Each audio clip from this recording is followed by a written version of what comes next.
السلام علیکم ناظرین، آج کی اس ویڈیو میں ہم ترکش ماسٹر سیریز پایا تخت سلطان عبدالحمید کی بات کریں گے کہ اس کی کتنی قسطیں ہیں اور پی ٹی وی نے سلطان عبدالحمید کے جلاوطنی کے مناظر کو کیوں نہیں دکھایا اور ہم ان ایپیسوڈ کو کہاں سے دیکھیں۔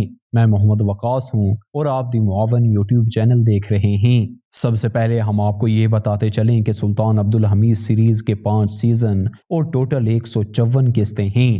ترکی کی ایک قسط تقریباً 2 گھنٹے اور 5 سے 10 منٹ کی ہوتی ہے، جبکہ پی ٹی وی نے ڈریلش ارطغرل کی طرح ایک قسط تقریباً 40 منٹ کی ریلیز کی، یعنی ایک ترکش ایپیسوڈ کے پی ٹی وی نے تقریباً 3 سے 4 ایپیسوڈ بنائے۔ یہی وجہ ہے کہ اوریجنل 154 ایپیسوڈ تھے، جبکہ پی ٹی وی نے 538 ایپیسوڈ نشر کیے۔ پی ٹی وی نے سلطان عبدالحمید کی تمام قسطوں کو نشر کیا، لیکن ان میں سے جلاوطنی کے مناظر کو نہیں دکھایا گیا۔ دوسرے الفاظ میں ہم یہ کہہ سکتے ہیں کہ ان کو ڈیلیٹ کر دیا گیا۔ دراصل سلطان عبدالحمید کے جلاوطنی کے مناظر بہت زیادہ دردناک تھے، کیونکہ 3 براعظموں پر پھیلی وسیع سلطنت عثمانیہ پر طویل عرصے حکمرانی کرنے والے عظیم الشان سلطان عبدالحمید نے جلاوطنی کی زندگی میں اپنی زندگی کے آخری کچھ سال قید میں گزارے، یہاں تک کہ وہ اپنے گھر سے باہر نہیں نکل سکتے تھے اور نہ ہی کوئی ان سے مل سکتا تھا۔ ان کو صاف ستھرا کھانا تک بھی میسر نہ تھا اور نہ ہی پہننے کے لیے کپڑے۔ جن دنوں سلطان عبدالحمید جلاوطن یعنی قید تھے، لوگ انہیں سرخ سلطان کے نام سے پکارتے تھے۔ انہوں نے ایسا نہ صرف سلطان عبدالحمید کے ساتھ کیا، بلکہ سلطان کے وفادار دوست خصوصاً تحسین پاشا کے ساتھ بہت ظلم کیا گیا۔ جلاوطنی کا ایک منظر دکھایا جاتا ہے۔ سلطان عبدالحمید اپنے ننھے شہزادے عابد کے ساتھ سیلانی کو اس حویلی میں آتے ہیں جہاں پر انہیں رکھا گیا تھا۔ ایک سپاہی سلطان سے کہتا ہے، اس چوہے کے بچے یعنی سلطان کے ننھے بیٹے عابد کو ہمیں دے دو۔ اس سے اندازہ لگایا جا سکتا ہے کہ ایک عام سپاہی کا بھی سلطان کے ساتھ کیسا رویہ تھا۔ ایک دوسرا منظر دکھایا جاتا ہے، محل کے باہر 2 سپاہی بیٹھے ہوتے ہیں، ان کے پاس ایک چھڑی ہوتی ہے۔ شہزادے عابد کو دیکھ کر ایک سپاہی کہتا ہے، کیا تم یہ چھڑی لینا چاہتے ہو؟ شہزادہ عابد کہتا ہے، ہاں یہ چھڑی مجھے دے دو۔ سپاہی کہتا ہے، ایک ہی صورت میں تمہیں یہ چھڑی مل سکتی ہے، تم اپنے بابا یعنی عبدالحمید کے پاس جاؤ اور اسے گدھا کہو۔ ننھا شہزادہ روتے ہوئے گھر میں داخل ہوتا ہے۔ کمانڈر پوچھتا ہے، عابد تم کیوں رو رہے ہو؟ عابد کہتا ہے، میں نے سپاہی سے چھڑی مانگی اور اس نے مجھ سے کہا کہ ایک ہی صورت میں تمہیں یہ چھڑی دے سکتا ہوں کہ تم اپنے بابا عبدالحمید کو گدھا کہو۔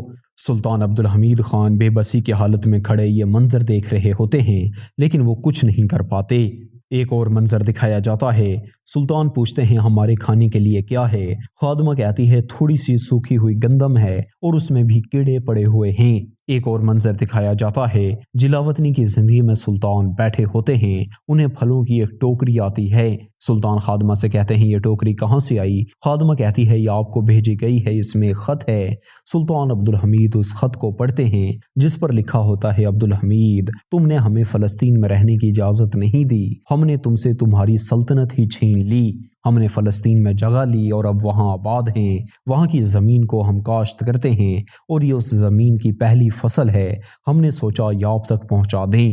سلطان عبدالحمید کو شدید غصہ آتا ہے، لیکن وہ بے بس مجبور کچھ نہیں کر پاتے، کیونکہ یہودیوں نے اس امت مسلمہ کے خلیفہ سلطان عبدالحمید کو بڑی سے بڑی رشوت دینا چاہی، لیکن اس اللہ کے بندے نے ان کو بیت المقدس میں رہنے کی اجازت نہیں دی۔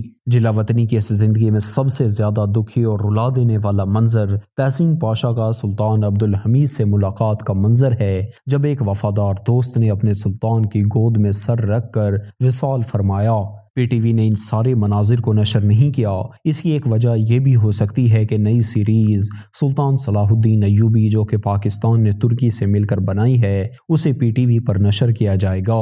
ابھی اس کی ڈبنگ ہو رہی ہے، بہت جلد آپ صلاح الدین ایوبی کو پی ٹی وی پر دیکھ سکیں گے۔ اگر آپ سلطان عبدالحمید کی جلاوطنی کی زندگی کے تمام ایپیسوڈ دیکھنا چاہتے ہیں تو اس کا ایک ہی سورس ہے، آپ ابھی ہمارے چینل دی معاون پر جائیں اور وہاں پر سلطان عبدالحمید جلاوطنی کے نام سے پلے لسٹ کو دیکھیں۔ اس میں سلطان عبدالحمید خان کی جلاوطنی کے تمام ایپیسوڈ اردو ایکسپلین میں موجود ہیں، آپ وہاں سے ان کو دیکھ سکتے ہیں۔ سلطان عبدالحمید کی جلاوطنی کی بقیہ ایک ساتھ دیکھنے کے لیے ویڈیو کو لائک کریں، اور اگر آپ نے ابھی تک ہمارے چینل کو سبسکرائب نہیں کیا تو ابھی ہمارے آفیشیل چینل دی معاون کو سبسکرائب کر لیں۔